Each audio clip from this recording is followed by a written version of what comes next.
نو یو بزرګ د انسان متعلق لیکلی دی ورته انسانا چې دنیا کې د څومره زندگی تیریږي د هغې د اوسایې دپاره د هغې زندګۍ په قدر محنت کوه، لیکن د دې څه وروسته چې په منازلو کې کومه زندگی درته ګوري چې هغه څومره اوږده زندگی ده د هغې اوږدې زندګۍ په قدر د هغې دپاره محنت کوه. اوس آخرت په منازلو کې د انسان څومره زندگی تیریږي.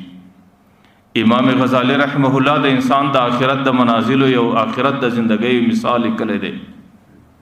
هغه وایي که چیرې انسان په دنیا کې یوه دشدن دانه رااخلي او په دې موټ کې جمع کوي، په دې لپه کې یو ځای کوي، نو د انسان په دې لپه کې دا دانې د زرونو په شکل باندې د انسان په دې لپه کې راځي. او که چیرې انسان د دې لپې بجای د خپله لمنې او جولۍ ورته ونسي او دشدن دانې یوه دانه کې لویږي، نو په دې کې د لکونو د کروڑونو په شان باندې ځایږي. لیکن د دې څخه علاوه که چیرې د مځکې د مخه څخه بیا در اسمانه پورې چې څومره فضا ده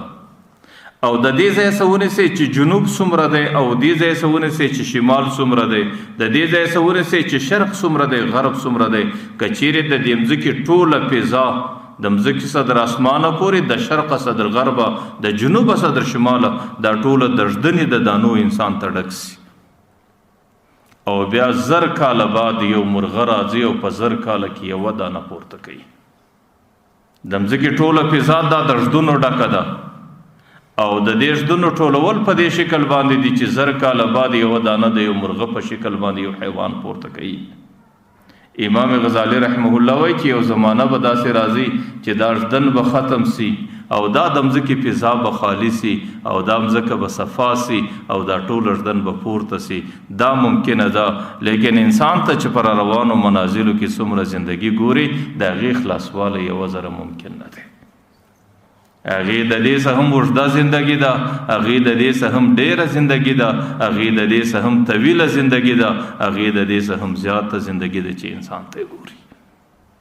نو د هغې زندګۍ د صحت دپاره، د هغې زندګۍ د سهولت دپاره، د هغې زندګۍ د اسانۍ دپاره الله تعالی انسان ته د دنیا دا څو ورځې په مهلت کې ورکړي دي. نو کم چاته چې الله تعالی سلیم عقل په دماغ کې ورکړی، نو هغې د دنیا زندگی دا د یو محنت میدان بولی او هغې د دنیا زندگی په محنت کې تیروي، په عبادت کې تیروي او د دنیا د زندګۍ د محنت په خاطر باندې هغې د آخرت د منازلو د وسایې فکر کوي. هغې بیا د خپل عقل په ذریعه باندې د دنیا د کشنې او د معمولی خبرو سره ډېر لوړ عبرت و نصیحت اخلي.